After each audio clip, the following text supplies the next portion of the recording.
Bon, des fois, on se frite aussi. Hein. Oui, ça arrive, ça arrive.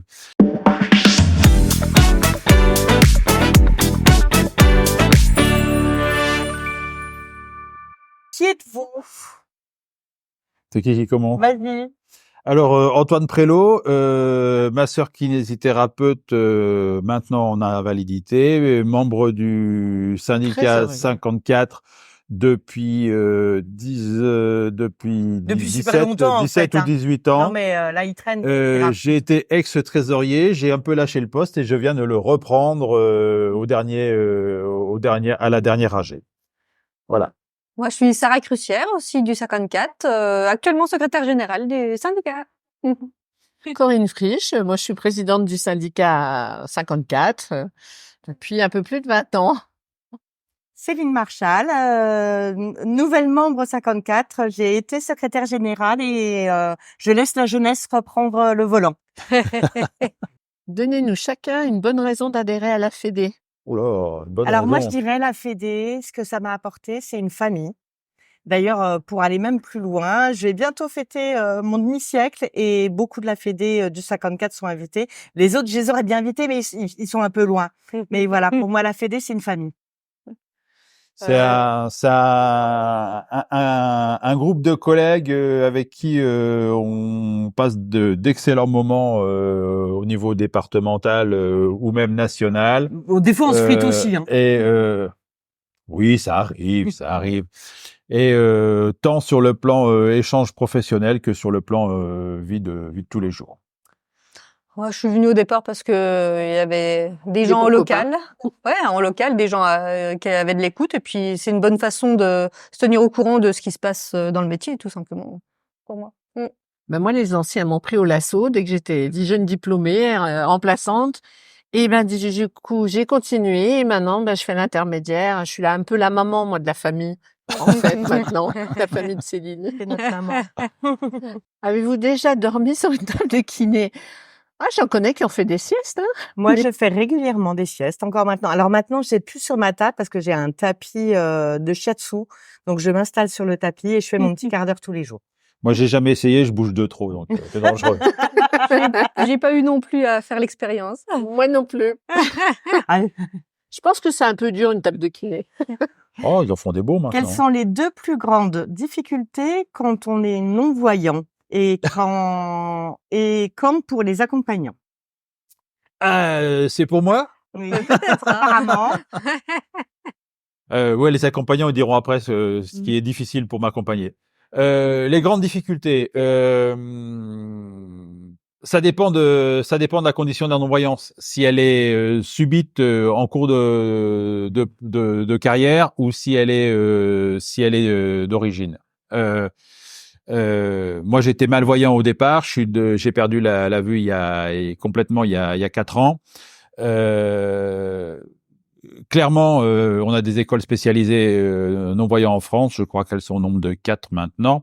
On a une profession qui est complètement adaptée, mais il faut adapter sa patientèle. Moi, j'ai été grand malvoyant. J'ai géré un cabinet tout seul pendant 32 ans, sans aucun souci. Ce qui est très difficile, et c'est pourquoi j'ai arrêté, c'est la transition entre les deux, et c'est quand le handicap arrive en cours de carrière, parce que on est obligé de modifier toutes ses habitudes. Je prends deux petits exemples. Si on fait un peu de physio, les appareils ils sont absolument pas adaptés, donc on est très vite dépassé. Et après, si on fait beaucoup de travail manuel, qu'on veut faire de la gym à nos patients, notre seule référence, ça va être nos mains. Et clairement, dès que tu poses les mains sur un patient, tu fausses les réactions.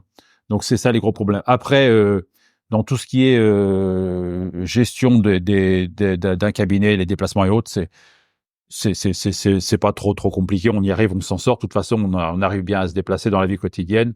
Et la gestion même des cabinets, maintenant, elle est bien améliorée avec le numérique. Et c'est pas compliqué. Simplement, il faut savoir adapter son travail et sa patientèle au handicap. Et le logiciel métier, je dirais peut-être aussi. Oui, non, mais maintenant, c'est pas mal fait avec le numérique. Ça va bien, les synthèses vocales et compagnie, ça travaille bien.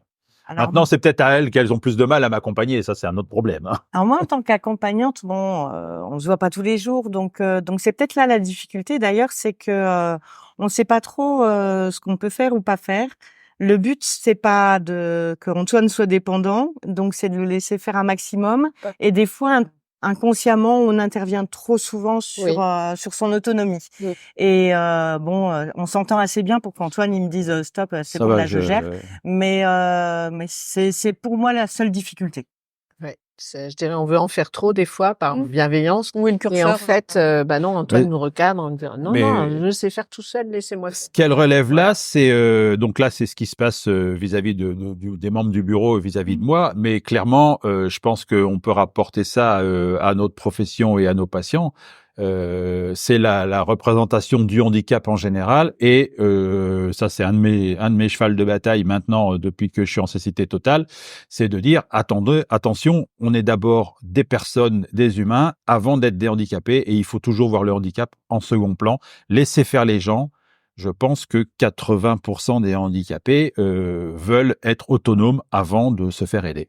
Donc ça, c'est très très important de laisser faire la personne handicapée ou même la personne âgée tant qu'elle peut le faire avec ses incapacités, et être là en aide derrière, en second recours. Ça, c'est pas facile. Quelle est la chose la plus amusante ou le plus inhabituelle que vous ayez faite lors d'une action syndicale? Oula. Alors là, On a bloqué l'autoroute. Ouais, mais ça, c'est que les vieux qui ont fait ça, hein, je suis désolée, hein. On a bloqué le PHDJ, ça c'était on a sympa. levé les barrières de péage, on a Ça, laissé c'était passer rigolo. les gens et qui revenaient à pied pour payer leur péage. Ils comprenaient pas ce qui se passait. Mais le problème, c'est qu'après, on a cassé la barrière. Elles sont redescendues. ça. Ah. Ça, c'était amusant. Ça, c'était sympa. On avait passé J'ai un pas bon connu moment. cette belle époque où non on plus. pouvait jeter quelques pavés sur la route. Nous, on est beaucoup plus sages, la génération d'après. Y a-t-il Non, qu'est-ce qu'on- un avantage pour toi, Cyril, quand on est kinésithérapeute non-voyant? Oui, oui, dans la mesure où c'est la chose positive que je trouve dans la non-voyance maintenant, c'est que on n'est pas victime de la pollution visuelle. On s'attache au ressenti de la personne On va à l'essentiel. directement, et on va très très vite aller, comme tu dis, Corinne, à l'essentiel. Et oui, je pense qu'on perçoit les choses différemment. Alors maintenant, de là à dire ce que j'entends très souvent, c'est oui, vous avez un meilleur toucher haute. Non, c'est pas qu'on en a un meilleur, c'est qu'on n'a que ça pour travailler. Donc, on s'en sert beaucoup plus. Mais je pense qu'on n'a pas véritablement un meilleur toucher que les autres. C'est notre seule référence. Donc, on l'exploite à 250%. Quelles sont les 3 choses qui vous plaisent le plus dans la kinésithérapie? Bah, pour moi, ce serait le contact avec les gens. Je vais avoir du mal, contact humain. Je vais avoir du mal au moment de ma retraite de me passer de ça. Ça, voilà. C'est accompagner, réparer. Voilà, Moi, ça va me c'est manquer. le contact humain, effectivement, et puis me dire que dans la vie des gens, même des fois, on les croise 2 ou 3 semaines, et je travaille entre autres en SSR, et c'est quand ils sortent et qu'ils disent grâce à vous, je peux revivre tout Oui, seul chez voilà, moi à la on les maison, répare. et ça, c'est une fierté. Le manuel, moi, c'est ce qui m'a plu dans le métier. On fait de nous, par nous-mêmes. On n'a besoin de rien officiellement au départ. Le suivi et puis un peu le point de vue un peu global dans les vies des gens aussi. C'est chouette. Votre plus belle grimace. Ah!